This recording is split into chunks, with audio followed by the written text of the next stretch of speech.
you have And your we're live. stream unlisted. Yeah, and now it should be live. We're live, guys. If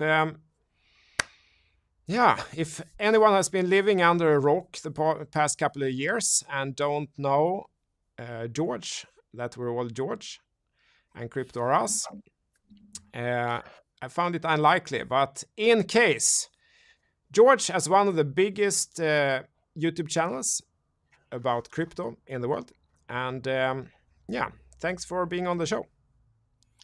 Thanks for having me. I'm excited to talk more crypto with you. Yeah. So what's your journey? How did you get into this rabbit hole where none of us can get out of? Uh, yeah, I mean, once you're in, you're in. But even once you're in, it takes some time to really understand why you should be in. I think most people get in because of the FOMO, right? Every cycle, there's FOMO. That's how I was introduced. I was in IT for many, many years, and in 2000, yeah, 2004. That was like 2 cycles ago or 3 cycles ago. I paid attention to headlines. Bitcoin broke $1,000. It was a big deal. I'm like, wow, I need to get in. And I learned about it. I'm like, wow, you can mine Bitcoin. It's like having your own, money printing machine, right? Like you can do that in your basement. So that's how I got in with mining. Actually, got into Litecoin at that time, not Bitcoin specifically, because you could still mine Litecoin at the time with GPUs. But then I didn't quite understand the cycles or why Bitcoin was important. So when it started crashing down, I'm like, all right, I need to get out. So unfortunately, I got out in 2004, or no, I'm sorry, this is 2014, not 2004. That's We got too that. early. We got that. So Yeah. it's okay. Otherwise, But it I, would have I been got out. impressive. Yeah. But got back in 2017 when Bitcoin came back up to 1,000 again. I'm like, oh man, I made a big mistake. I should have just stayed in and should have kept mining and accumulating during that time when Bitcoin was just a few $100s, right? But luckily, I did get back in 2017, and that's when I really tried to understand, why did it come up? Why is this thing not dead? And then I truly started understanding throughout 2017, and that's when I started my channel end of 2017 because I realized a lot of people didn't understand, and I've been trying to educate people since then. So it's an 8-year journey, basically. Then Yeah, it's 2014. been a while. It's been a while. So I appreciate many things about you, and two things that I really thought about when preparing for this. One is the obvious: you produce an enormous amount of content. You do, I counted actually. You've done 60 episodes in a month. That's 2 per day, if counting Saturday and Sunday. How do you do it? How do you create so much? It's because it's hard to keep up with everything. It's part of my life now, so I enjoy doing it, first of all. But I try to stay within reason, like Friday, Saturday, Sunday. I try to only do one stream rather than two. And sometimes my schedule is a little bit off on the weekends. But overall, I like doing what I'm doing. And second of all, being a content creator, there's a lot of competition. You can't give up. So if you want to stay and still continue to, have your lead or compete with other big boys, right? You have to keep going. So part of that is just discipline. Just knowing that you have to keep creating, even though some people maybe they're more relaxed or they take more vacations and they don't feel like streaming or putting out videos, right? While others are doing that, you can push forward and kind of retain not only your audience but also grab other people's audience as well. So it's kind of a strategy there too. It's very, very impressive. And that second point that I really thought about is that, which I think will be very important in this cycle of the market. Maybe it wasn't really such a big thing before, but you stay positive. And we, who have been a few of these cycles, we know what's going to happen. Everyone is very on, peak euphoria, everyone is very excited. Then it starts dumping. Then people don't quit at that point. Most of don't quit yet because it's still exciting. Is it going up? Is it going down? But then often comes like a boring period where it's down and flat and boring and not much happens. And that's when a lot of people disappear. And then they're not around to see the rise that will come, because the one thing that we can be sure about is that it will keep going up and down. That's not going anywhere. That's the only thing we can be sure about. And then sadly, a lot of people won't be around to catch it. They will jump on again when it's the next euphoria top instead.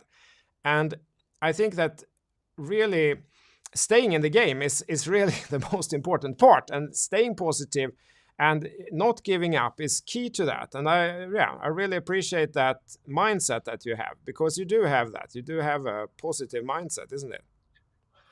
Yeah, I do, for a couple reasons. One, I mentioned because I have been through a couple of these cycles. I mean, the biggest one I missed, after I got out of 2014, when things started coming down, right? I realized that was a mistake. But also, I think part of the journey is to actually truly understand what Bitcoin is about. It's not, yes, I think most people get in to make money, but I mean, clearly right now, if you're paying attention, and this is what I do, I cover a lot of the macro stuff that we're facing right now. If you're paying attention, all the stuff with governments, the banks, the Federal Reserve, all these guys that are really irresponsible with what they have done in the past, and that's why we're facing the repercussions of high inflation right now. If you're paying attention, well, people want something better, right? So if you truly understand that Bitcoin does not inflate, like based on a push of a button, based on what someone says, you can't just print $4 trillion worth of Bitcoin out of thin air, right? Not like the Federal Reserve in the US. There's no quantitative tightening or easing and all this stuff that you hear about every day. Bitcoin solves that. There's a set supply governed by code, right? We have a halving event, which governs the inflation rate, which decreases every 4 years, right? And that's it. It's the scarcest asset we have that's controlled by the people. It's non-sovereign. There's no country that owns it, right? And if you understand these things, and the fact that this network is the most secure network we have today, and anyone can instantaneously, using the Lightning Network, I could send you and you could send me Bitcoin like within seconds, right? Costs us nothing really to do. Yeah.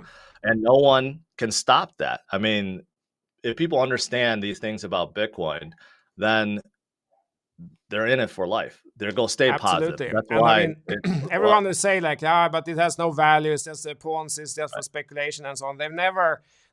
That's people who have never actually done anything on the internet. Anyone who go on the internet and try to, sell whatever on the internet, they're immediately faced with the problem that you need to collect the money to charge for your product. And then comes the next problem. And I mean, the only person who actually did something before Bitcoin was Elon Musk. And it was like 22 years ago or something with PayPal. And if you go on the website today, it looks the same as it did 20 years ago. It looks identical. It hasn't changed one bit. And still, before Bitcoin, or excluding Bitcoin, that's still the best thing we have. And it's from 20 years ago. And it costs like 10%. If living in Sweden here, it costs 10% to collect any payment. I have a course, right? And then people can pay with bank transfer. Always problem. Where is the money? They're calling their bank. I'm calling my bank. No one can find the money. Or it's PayPal. Then it costs 10%, which is a super expensive service, because there's exchange rates and there's fees, and it costs 10%. It's a lot of money. Or it's Bitcoin then. Then it arrives immediately, never any confusion if someone has paid or not. It costs almost nothing, and it's like money on the internet. And of course it's useful. And people who say that it's not, they've never actually tried doing anything. They don't know what they're talking about. Of course it's useful. I mean, global money on the internet, of course that has value.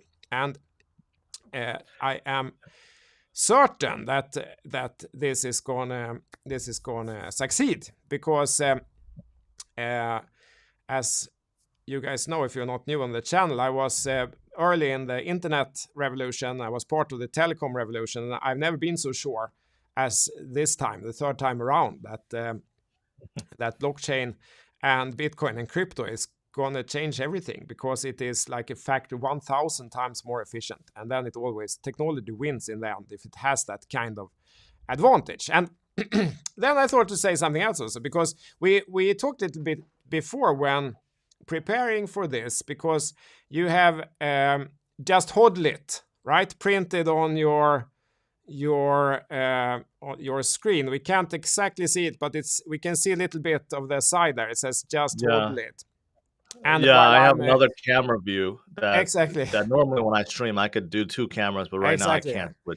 That's why people need to go on your channel and subscribe to you later, so they can see the full view. So anyway, while I'm a trend trader, and I thought of this, I said this yesterday to another friend also, that when I was child, I played table tennis, because we had a Swedish table tennis player that was very popular, and I was a backhand player, so I played like this. My friend was predominantly a forehand player, so he played like this, and we were always arguing which one is the best, backhand player, forehand player, and that doesn't take away from our friendship, or it doesn't take away from our love for table tennis.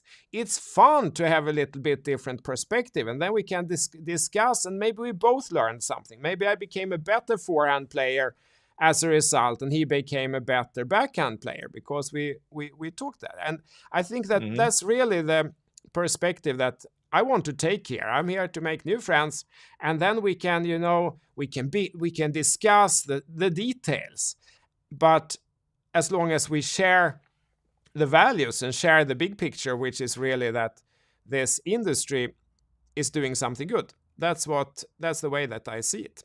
And yeah, it is really my perspective on this. So it's good we have a little bit different perspectives. And I also hold a position.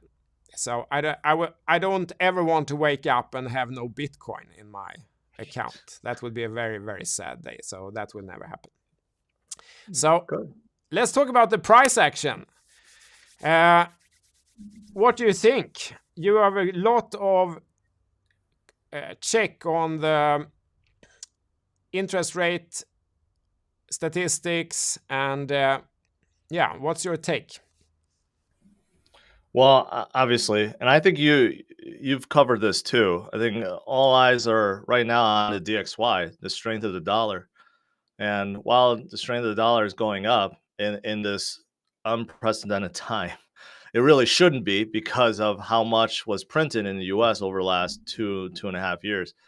But the reality is that other countries, their economic situation is just not as good as the US. And that's why the fiat currencies from a lot of these other countries are doing poorly against the dollar. And because of that, the dollar is going up. DXY continues to go up. And traditionally speaking, when the DXY goes up, everything falls, especially risk on assets, like tech stocks, for example, they fall. And Bitcoin and crypto traditionally fall when the DXY is going up. So unfortunately, that's the situation we're in right now. Seems like there's a lot of money just flowing into the dollar, because it's like the surest play right now. Even historically speaking, gold should be going up right now. Gold traditionally is where investors, they want to get off risk on assets, they go risk off assets. They would go gold, but gold has been going down too. So that kind of tells you something. The surest play right now, I think most people, they're saying right now, is the dollar, and they're putting their money into the dollar. But we know that won't last. We know that's temporary right now, because a lot of the macro conditions going on. That won't last, but currently, near term, that's what's happening.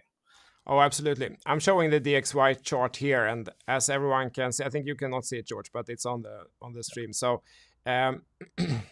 it's clear that at this point there is no reversal in the DXY chart. Of course, if we want Bitcoin to go up, we hope for a reversal, and of course it could reverse any time, but it hasn't really yet. This is an intact parabola that continues upwards, and yeah, anyone's guess is as good as mine when this will turn, because it really hasn't turned yet.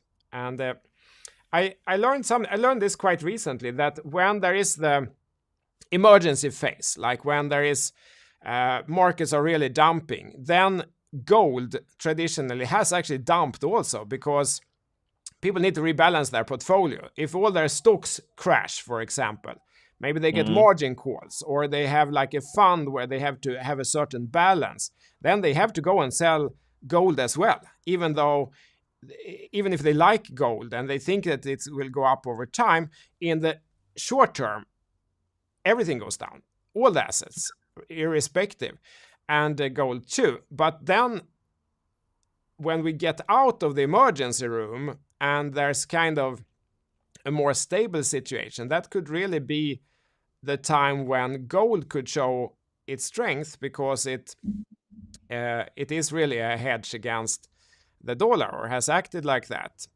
And perhaps that could be the time when Bitcoin start correlating more against dollar as digital gold. I don't know. What do you think? Well, that's what Peter Schiff has been saying for 10 plus years. I mean, he was claiming that gold was going to go to 5,000 like 10 years ago. Yeah, And obviously it still hasn't. I agree with you. When there's like a huge crash, like if Dow for the US, for example, crashes 3,000 points, you'll see everything sell off. Gold will sell off. But if you're looking at a longer period, let's say you look at the last 8 months, right? While the Dow, S&P, and Nasdaq, and I'm sorry, I'm speaking like primarily for U.S. markets, but if you're looking at the last 8 months, 9 months since the 2022, I mean, gold still has been going down. So yeah, even though it's a prolonged period, it's just a weird thing. Like I've been saying this on my show, the recession that we're seeing right now in the U.S. and we are in a technical recession because 2 straight GDP quarters have been down. Um, this recession we're in is actually caused by the Fed. The Fed wants us to be in recession because that's the only way they know how to tame inflation at this point. They don't know how else to battle inflation. So they're like, we have to do something. We're yeah. going to curb demand. So that's why the rates are going up. Um, so this is a Fed induced recession, and it's unlike any other recessions we had before. So that's why it's just a strange period overall. That's my overall take. It is, and I'm an I'm a I come from a technology background, so I'm not an economist, and I try to stick to what I know. But I spoke to a professor in macroeconomics, and she said that this situation that we have now, with this kind of demand-driven price hikes, and exactly what we're seeing now, it is exactly like you said. It's a little different from many previous situations. So who knows what will happen?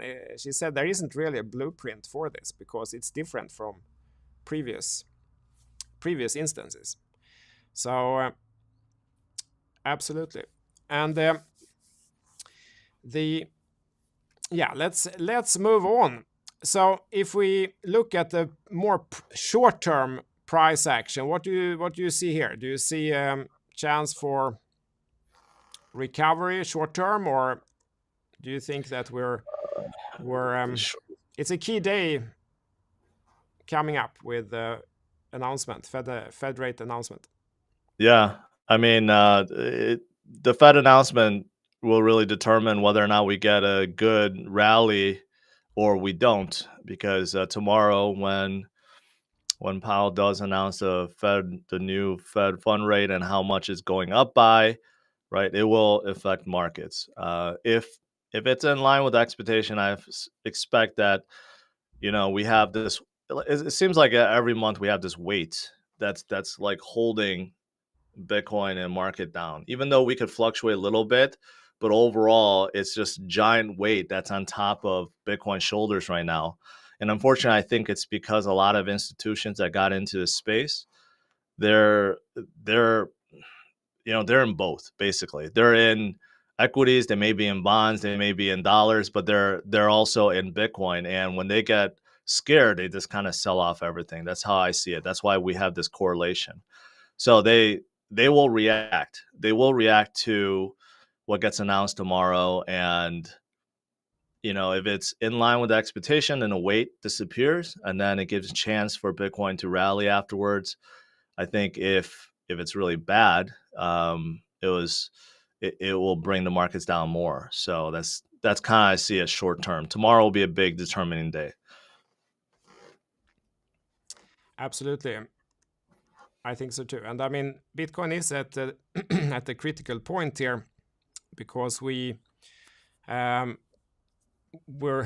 basically almost sitting at support. And should this support break here at 18,600, it's kind of ugly in the Bitcoin to US dollar chart, because we get a head and shoulders formation, which is not happy life. But what was positive, I think, was the strong reaction yesterday of this support. So if we get the positive announcement tomorrow and this rallies up, it could put in a strong bottom. So that's really what we're hoping to see.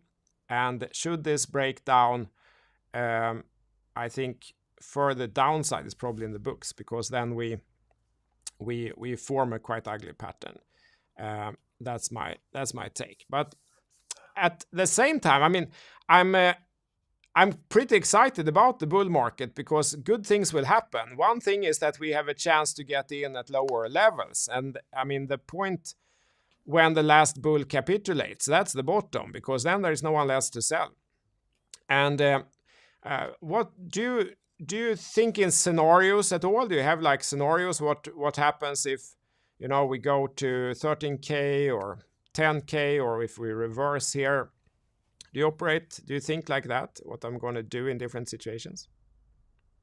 No, for me, like you said, I'm going to be sticking with Bitcoin forever. Yeah. I mean, if anything, if we fall to 13K, 12K, 10K, we fall to 3K, let's just say, we go back to 3,000. I'm just going to be DCing more. It's something that I'm not going to be giving up on. And that's the difference between a true investor and holder versus anyone else that's jumping in. Yeah. That's really just trying to trade. So I'm not a trader. I've said that. I've learned my lessons. I've calculated some of the times I had traded, and I'm like, I should have just held on, done nothing. I should have just hodled. So that's what I plan on doing. But different people have different perspectives on that. Absolutely, and I love that. And let's see what happens. Whatever it is, you and I, we're going to be here, and we're because Bitcoin and blockchain is going to make it. I am certain of it, because it is fundamentally useful.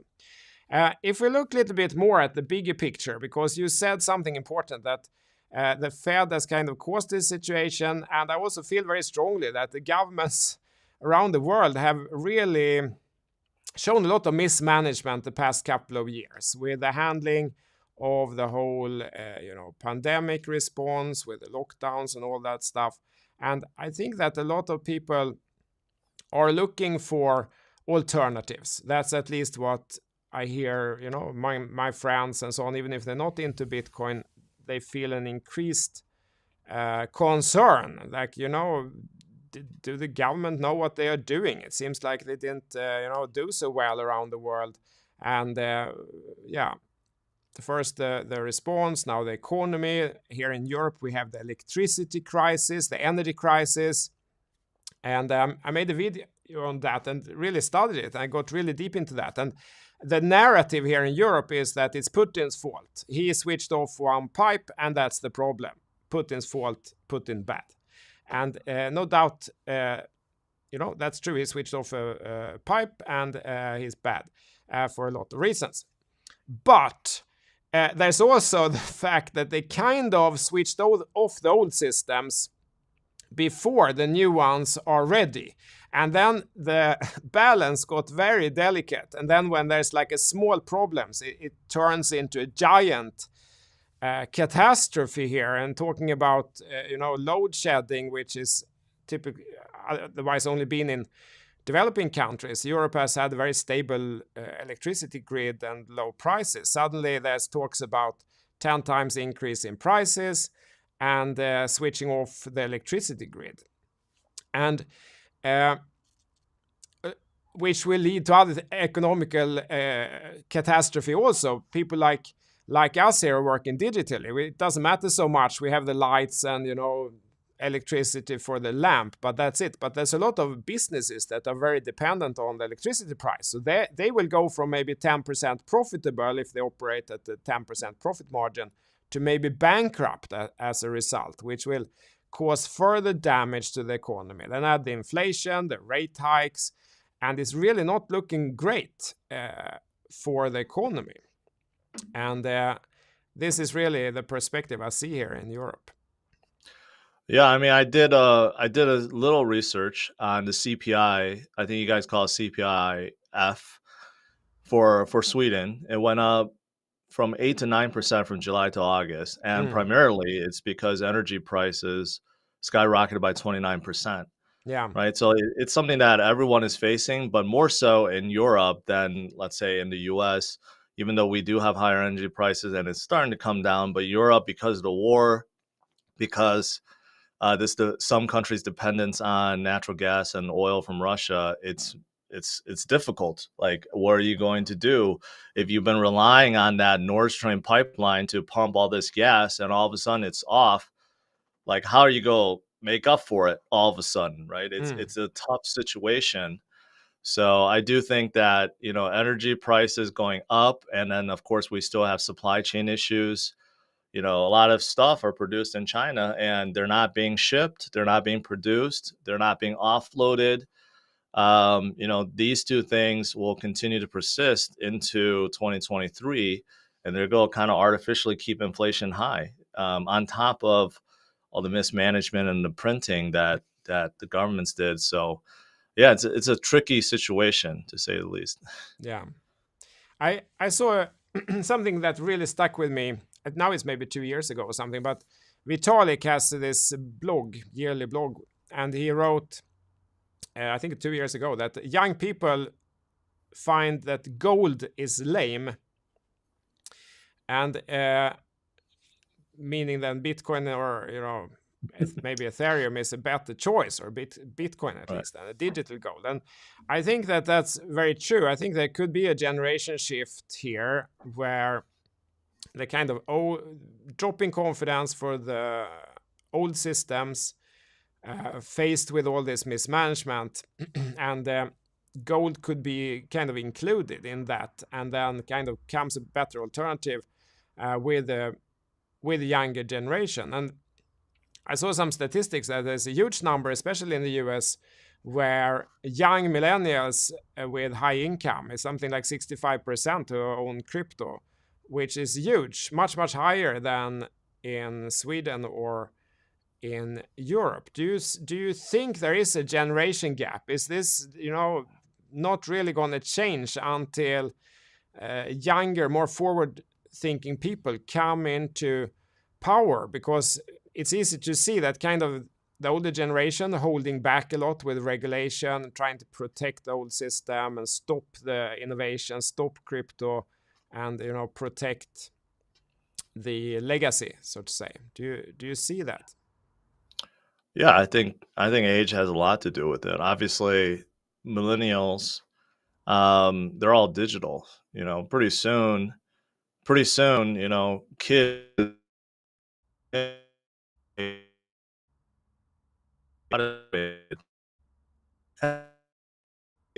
around. Like, every generation is changing, right? And there's no, I just I can't fathom any way that, like, something physical, like gold, buying physical gold, actually comes back. Like, I know it's used in a lot of things, jewelry, of course, it's never gonna go away. Yeah. Chip, size, invest,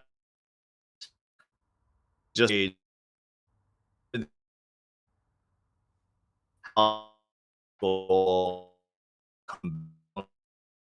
that crowd. So I think the age gap plays a big part into it. And yeah, and the people that are setting the rules, primarily they're still older, but as they get replaced with more forward-thinking younger generation of people that have grown up with digital currencies, with digital wallets, with blockchain and everything else that comes with it, well, then they're going to be more pro Bitcoin and crypto overall, right? And over time, we'll see that. Yeah. We had a short outage here, but we got the message.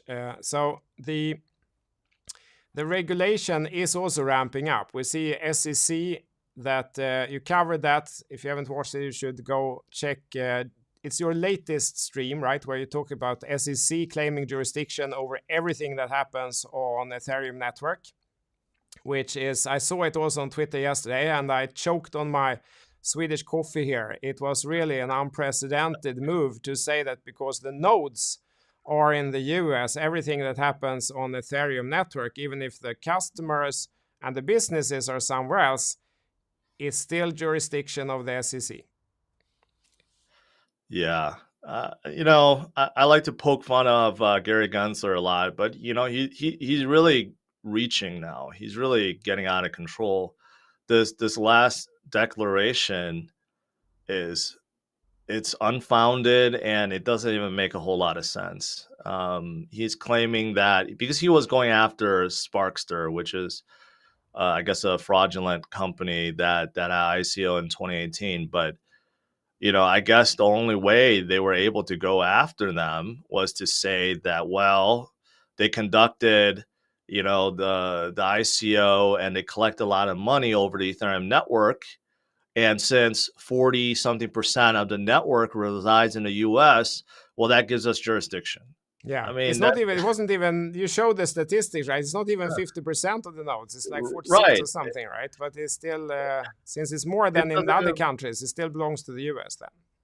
Right. Somehow, just because 46% of the traffic or the nodes is in the US, somehow that just gives the US the authority to say, okay, it's ours. Ethereum belongs to us and we get to mandate whatever we want. And on top of that, the SEC is declaring, well, Ethereum is a security, so we get to control it. Right. So he's making a lot of assumptions and jumping through a lot of hoops, but no one is challenging him right now, at least not yet. So we'll see if anyone comes up to challenge that. What do you think will happen with the regulation? Is this going to go all crazy and they're going to, deem all the coins except Bitcoin will be securities and they cannot be traded anymore, and you cannot do any new projects because then it's like a stock and everyone need to go and register, like if you're doing a stock, an IPO or something like that, which will make it very difficult to do any innovation? Or do you think it will, become more, in the US, will it become more pro innovation and so on? US did very well to promote the internet innovation by creating regulation that was favorable, and that gave birth to the entire Silicon Valley and all the big companies in the US, which are all tech companies now. And which way do you think it will go with all your experience? I think living through the dot-com bubble, there will be a lot that will get shut down. Not even just due to regulation, just due to their own mismanagement.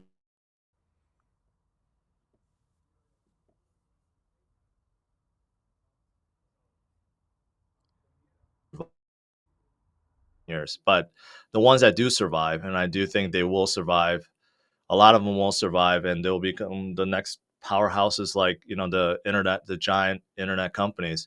But regulations will, they will come for sure. And even if a lot of these bigger projects are deemed securities, they're not going to go away. Like, for example, I'm going to use Ripple.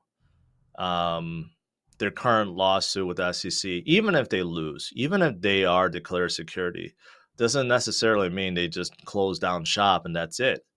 It just means that they have to comply with SEC rules and regulations and their auditing and all the stuff that they want. I mean, think about all the stocks that's traded out there are securities. They're still operating, but it's just a lot of hassle to go through all the hoops that the SEC wants you to go through, right? And no project wants to go through that. The scrutiny of that is just, it's too much for most projects, to be honest. They don't have the manpower or the money or the time to do so. Yeah. So I think there will be more regulations, but I think not everyone is against crypto. We have a few senators in the US that's very pro crypto. So I think there'll be a lot of infighting. I think both sides will be fighting it out. Obviously, there's a lot of people in the crypto space that are kind of like for no regulations at all, right? Everything should be dictated by a free market. No one should be regulating anything. But we do see some cases where there's a lot of projects that go under, you know, rug pulls and stuff like that. So I think some regulations are good and necessary, but hopefully we find that good balance between both, right? Where it's Oh, not, absolutely. I agree 100%. yeah, I think if we can get good regulation, that's really what's needed to take this further, because the uncertainty and unclarity is very damaging. And looking at the years that have been, it has been very unclear, and maybe it's a little clearer now, but not much. If going asking the regulators straight up, which of the 10 coins, top 10 coins or top 20 coins are securities and which are not, it's we won't get an answer. We won't get a straight answer because it's not clear yet.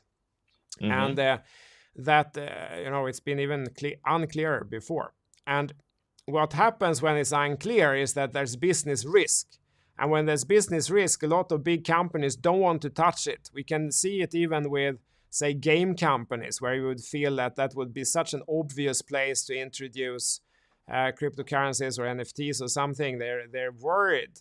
The whole existing traditional businesses, they're worried. Even tech companies are worried. Banks are super worried. No one really dares to touch it until this gets a little bit clearer. And here in Europe, perhaps that is even more clear than in the US. I mean, I have some friend, his girlfriend got a bank account closed because bought $100 worth of Bitcoin, because the bank said that we don't want to do business with someone who is into cryptocurrencies, because as everyone knows, that's only criminals and crooks who do that.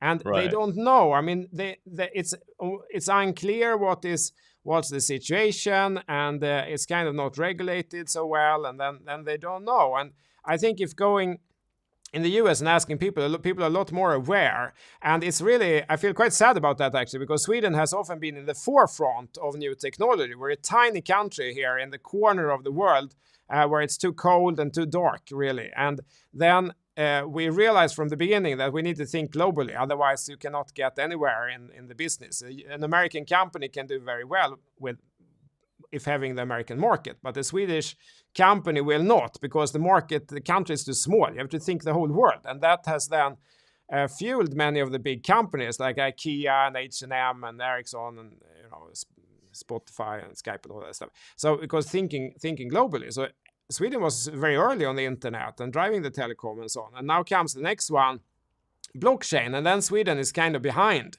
because I think many of the driving factors that were there in the US, like people, there's a culture of that you should be, in charge, and there's a lot of, anti distrust maybe with the institutions. Here in Sweden, we like our banks, we trust institutions generally, and so on. So there wasn't really this driving factor, and that has then unfortunately made Sweden fall behind in this technology shift, and we really need to change it. So I think if going out here on the street and asking people, they have no idea. Like if going to a bank or asking any professional, they don't know that Ethereum is worth I think it's 7 times as much as Ericsson, which is big Swedish company that do the telecom networks. They don't know that Ethereum is like 7 times that. They don't know that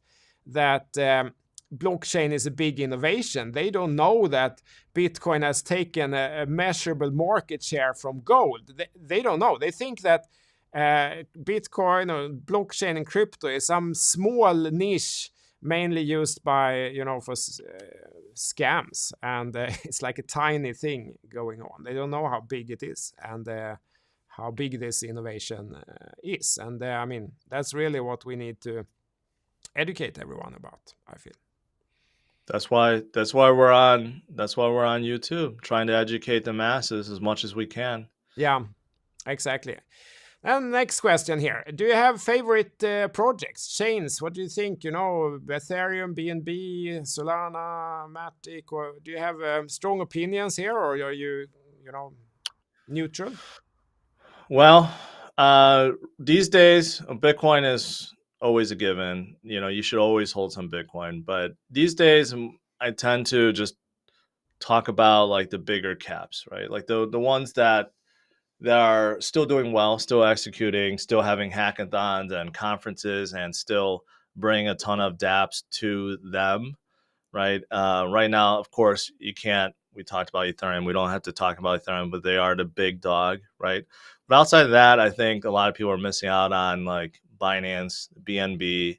Also, you do have Solana, but they have some issues they have to work out with their network outages, but I think they'll do fine in the future. You still have Cardano. They're a big contender, obviously. They're having their Vaso hard fork in a couple of days, so we'll see how that goes. But Cardano's up there too. And then you have some of the smaller players that I like Polygon, Avalanche, even Near Protocol. VeChain. There's some other like L1s, L2s that I like, and primarily because they host all the dApps. They have all the Mm. dApps on top of them, right? So that's more exciting to me that they're the foundations. They're really like the operating system for these future generation of dApps. So those are the ones that I particularly look at these days. Yeah. What do you think about stable coins? Because one thing, I think the biggest mistake that I've done so far in this industry is I really trusted Celsius. I thought and felt that that could be a company that really helps take crypto mainstream. I really believed in the mission and the people, and I had some money there, and that's not looking great. So then after that, I've decided I cannot really trust any company or institution here. I need to really uh, expect expect the worst. And I really thought a lot about stable coins also, that what could go wrong here, especially if we're kind of in a bear market. For myself, I park some in stable coins. And what do you think about that? Do you think USDT, is it gonna make it, or is there a huge bomb ticking there, or USDC, BUSD? What do you think? Well, to quickly talk about what you thought about Celsius. I think we all been through it. I was lucky I didn't have anything with Celsius, but I made a mistake of getting into Terra, and I Mm, thought Terra was a good project. Obviously, it exploded, and they did really bad things. So I think we all go through these mistakes. We make yeah. mistakes, but the important thing is to pick ourselves back up.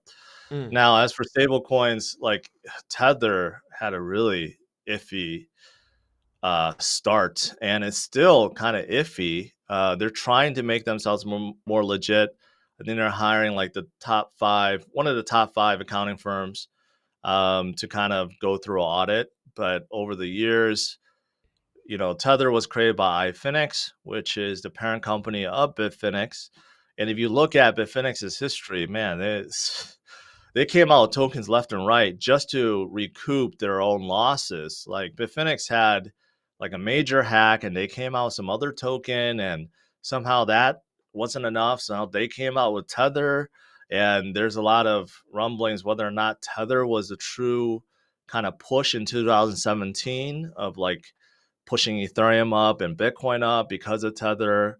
But then then like Bitfinex had like 800 million seized by a bank or something. So then they took a 800 million loan from Tether, zero interest, and that's what got them in trouble. The New York district attorney, right? And then they came out the Leo token, and people didn't know that Leo yeah. token is also created by Bitfinex Yeah. to gap that 800 million hold that they borrowed. It's like they have nonstop tokens that they just release, and somehow they find people to buy and hold it. But yeah, Tether is just its history is just really really rough. So I don't trust Tether, but most exchanges still use them. I think it's better to just park your money into something else.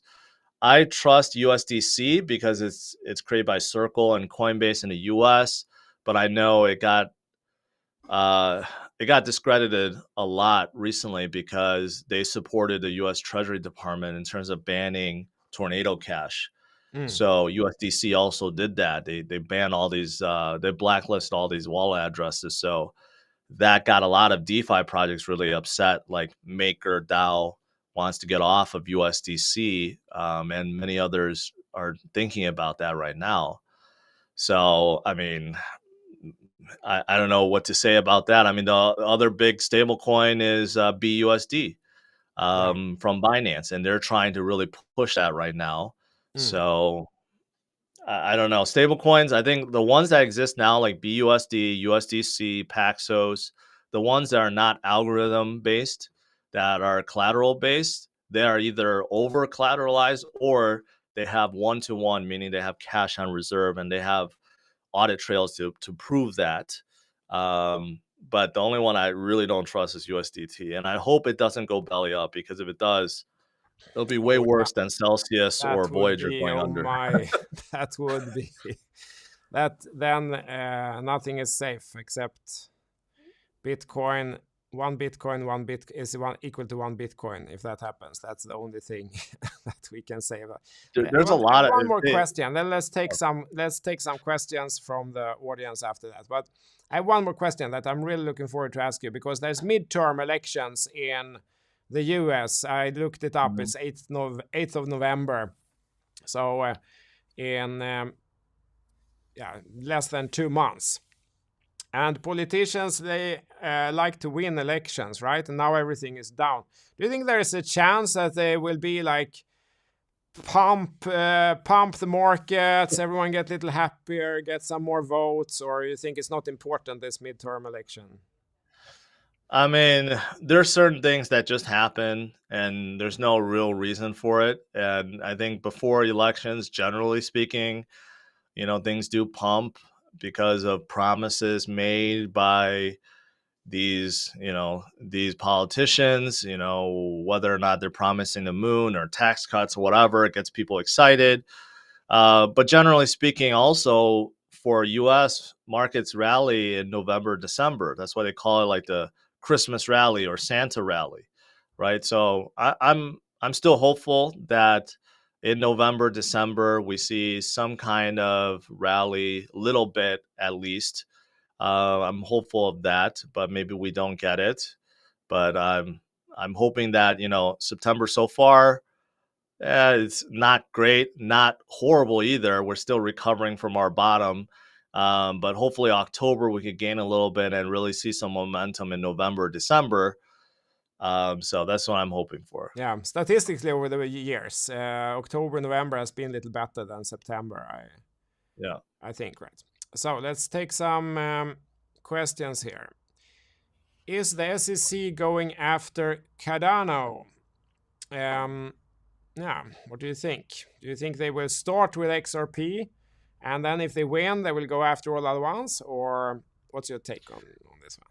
Here's why I don't think they'll go after Cardano, because Cardano did have ICO, but they had it in Japan, so they didn't have it in the US. So I don't think But the SEC could go after them for that. nodes in the Yeah. US. So actually, Cardano's ICO is pretty hidden. Like it was supposed to be like a small group of investors, and I don't know the relationship, like whether or not IOHK like had something to do with it, but I know that they had ICO in Japan. It was very early on when Cardano was coming out. It was known as like the Ethereum of Asia, because they kind of had their roots in Asia and then somehow just completely flipped to the US. I don't know how that Yeah. happened, but because of that, I don't think SEC is going to go after them. Mm. There's other players that will probably go after that had ICOs in the US though. How about ETH then? Gensler has been waiting for the merge. ETH is done. Do you think that the move to proof of stake can kind of open exposure, or do you think that's relevant, or it's just I a mean, fork? yeah, whether it's proof of stake or proof of work, I think it doesn't really matter in SEC's in their eyes. Ethereum did have ICO, so they're going to be looking at that. They're going to target any company that had ICO in the United States, and they're going to consider it as a non-security, as a security offering that was unregistered. So they're probably looking at that already. But here's, I mean, the Ethereum case is difficult for them because they're the agency that deemed Ethereum was a non-security. They deemed it. The prior director said that Ethereum is a commodity. Yeah. So the on book right now in the United States, Ethereum is a commodity until Gensler comes out and says no, we're officially declaring a security. Yeah. But right now, it's just like he's, people are reading in between the lines what he's saying in interviews and stuff. He didn't say specifically Ethereum is the security. He's just saying Bitcoin is the only non-security. So people are reading in between the lines, and I think a lot of it has to do with the Ripple case because they don't want to lose the Ripple case. Losing the Ripple case would be a huge blow to the SEC, and Gary does not want that to happen. Yeah. What do you is there a chance that Ripple even wins the case, and if they turn out to not have been a security, then do you think that will have ripple effects? I here's what I'm thinking, and I could be way off base. I think Ripple is winning, and once they get the evidence and the testimony that they've basically they won, the judges have declared that SEC needs to give the evidence and the testimony from a prior director that states Ethereum is a commodity.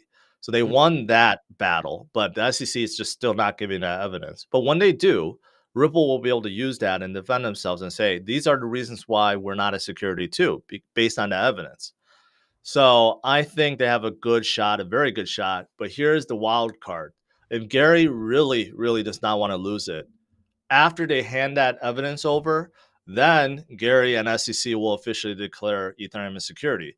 So then that evidence, is trash, right? Then Ripple can't use it because the SEC will say, well, everything we just handed over is invalidated because we think it's a security. We know it's a security. So then how is Ripple going to defend themselves afterwards, right? So I think that's the wild card, whether or not Gary will be so desperate to reverse their prior ruling and declare it officially a security.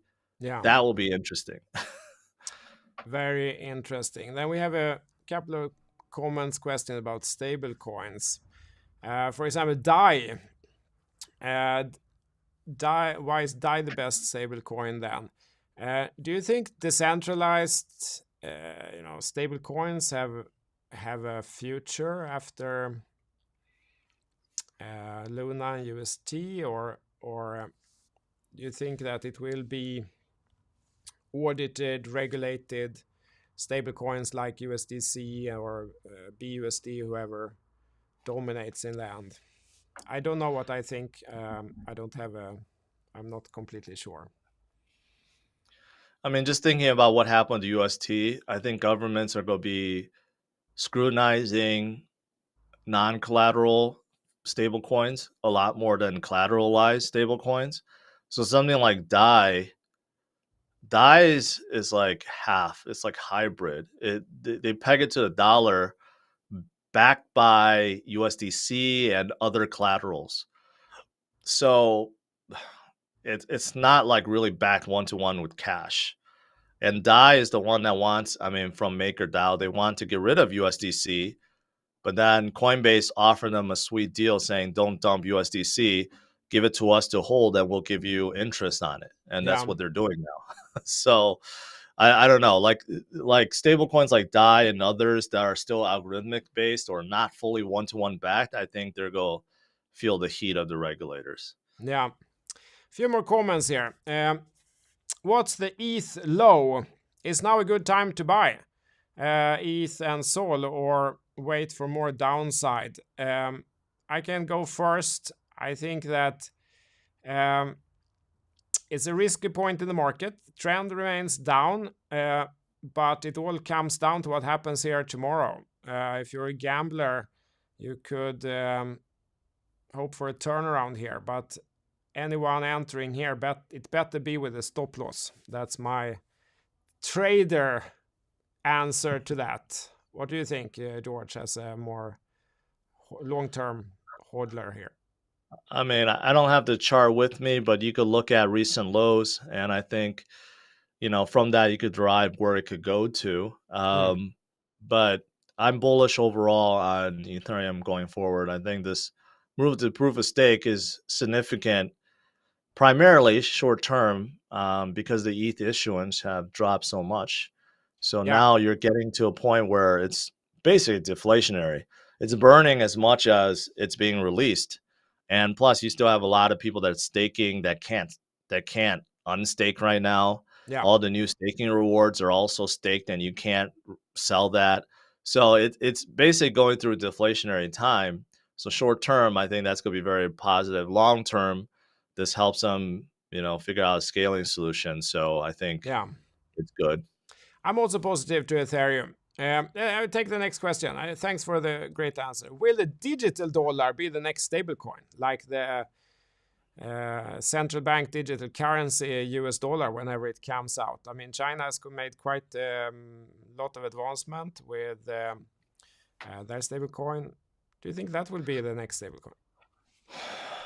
Well, certainly, if the U.S. comes out of the digital dollar, it'll be used by everyone. They'll basically force it, right? Why would you not use it? But here's the thing: there's still a difference between a government-controlled stablecoin versus a project-controlled stablecoin. Let's just put it that way. A digital dollar from any country, right? I think will be tracked more extensively than anything else that we have seen.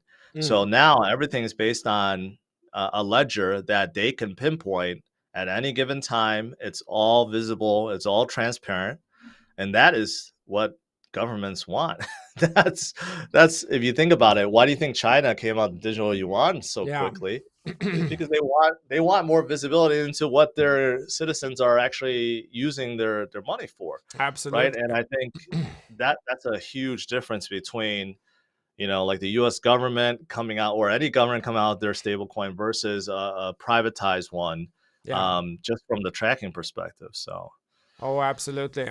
Um, got a super chat here, Raven Rebels. I didn't even know I had that. Will the autumn equinox affect BTC? Equinox, is that the English term when the day and night is the same length, right?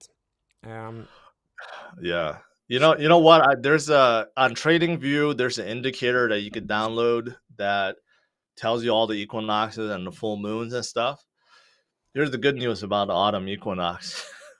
If you look at the last 2 years, 2021 and 2020, after the autumn equinox is when Bitcoin skyrocketed. So I'm I'm hoping googling it history here. repeats. Friday, 23rd of September. So that's in 3 days. So yeah, Yeah. so So looking I'm good I'm then. hoping that's true. And plus, we talked about the elections coming up, and the last few months of the year, who knows? Who Stranger things knows? have happened. Uh, two more. Let's take two more questions. So we have 2 more minutes. Um, what's your respective worst case scenarios and how have you prepared for that? That's a very good question. You answered it a little bit that you would, just keep DCAing, but do you have like a worst case scenario? And how do you prepare for that? Not really. I mean, okay. I mean, since 2008, since 2017, the low of 2018, like in December, Bitcoin was 3,000 and Ethereum was below $100. Then you fast forward to March of 2020, Bitcoin fell down to about 3,800, 4,000, and Ethereum fell down to like, again, 80 something dollars, 90 something dollars. So I look at that and put it into perspective. Bitcoin was at 4,000 versus 19,000 now, right? That's many multiples higher. You look Mm, at Ethereum, it was at $90 versus 1,300 now, right? yeah, That's more than 10x. So there's no scenario that's going to make me more fearful than that time, unless Bitcoin falls to $2,000 and Ethereum falls to $50, right? Like there's nothing that I haven't seen. So I'm just going to keep DCAing. I mean, I believe in Bitcoin, well, Bitcoin more than Ethereum, but I believe in Bitcoin so much. If it really fell back down to like $4,000, I'd just like put all my money into it and then, Yeah. because that's when you make your wealth. You buy when others are fearful, and at that point, everyone would be fearful. Oh, So absolutely. I mean, yeah. I mean, I have two legs to stand on here. I'm a technology guy. I have had the fortune to create some technology that's used by billions of people today, and the mobile phone systems, the 2D, 3D, 4D, 5D, and I love the technology of this, and I feel that it's going to go somewhere. But I'm also a trader, and of course, I would be sad if this industry starts to really struggle. But as a trader, that's a great opportunity, because if it really capitulates and everyone starts saying that giving up and all, and it's dumping to, it was 3,800 something just 2020. That's just a little over 2 years ago. And if it happens again, that would be a great opportunity to buy. And how I prepare for this is to always be prepared, whatever comes. I'm not going to be paralyzed. I'm going to try to make use of that opportunity instead. That is really how to prepare for whatever scenario comes. And rather than trying to think that I know what's going to happen in 1 year in the markets, I don't know. And I know that I don't know. So, all right, I have actually one more question, because looking at the comments here, occasionally there's some criticism. I said this, or you said that, or something like that. How do you relate to criticism? How do you deal with criticism? You're a huge channel, and you probably get a bigger share of it than many other people. Well, I try not to let them get to me, but of course, on bad days they do. I mean, here's the thing: everyone makes mistakes. A Yeah, lot of people that are feeling very miserable and down, they tend to point fingers at other people, saying, "Well, you said this, or you told me to do that." No. I mean, it's your own responsibility, right? It's your own money. You got to take responsibility for what you did. But I try to be nice. I try to ignore, but there are certain people that will get under your skin and just yeah, keep going and going and going, right? I'm sure you face this too. I mean, everyone does. of If course. you're a public figure, people will attack you no matter what, right? But sometimes they calm down and they learn. I hopefully that's the case. People that are really hating and trolling, they're at least still in this space. So Yeah, hopefully over time, they will learn from their mistakes and move forward. I think that's still preferable over people that they rage quit and just leave. And yeah. they'll say, I'm never coming back. Mm, Right. So at least I think that that's a better thing. But, it is what it is. yeah. No, absolutely. I feel the same. the Because I mean, before I've been the guy pushing this crazy internet that was clearly only for crooks and porn and stuff like that, and no honest person would ever need to use the internet. And same with the mobile phones. I mean, that's only for yuppie stock traders and things like that. And it's destroying, giving us all brain cancer. And I'm the guy who's going to give the whole world brain cancer. That's who I am, and also kill all the insects and all the birds, and kill children. Basically, that's who I am for pushing the mobile phone. And then later, everyone forgot about that, and they were all remembering that they were positive all along, while actually they were not. And it's going to be the same thing with this industry. Now we're kind of, even people, when we're infighting here in this industry, we're still one industry, and we are all considered scammers by the public in general. They feel that we're all these Bitcoin scammers doing something fraudulent, or at least facilitating for the crooks by building Bitcoin technology that criminals can use, and that makes us all bad. So now we're at least scammers together then, and I think that's a good perspective to have when someone criticizes something we said or did wrong and so on, because of course we try to do anything, you do mistakes. No one has ever achieved anything without it's more the contrary. It's that when when something actually works out, that is the big surprise. So I agree with you. I think that's a great perspective. I end my videos always with saying thank you, tack. Tack means thank you in Swedish, and then hej då. Hej då is like bye bye. So we have a request, since we're all George, if you could say thank you, tack, and hej då. That's the thank you and bye bye in Swedish. I'll try. I'm horrible at pronunciations. So tack. Thank you, tack. And hej då. And hej då. Thank you. It was wonderful to have you on the show. And let's speak soon again. All right. Thanks for having me. It was a great talk. Subscribe to CryptosRus. We'll link it in the description. And talk soon. Bye. Bye, everyone.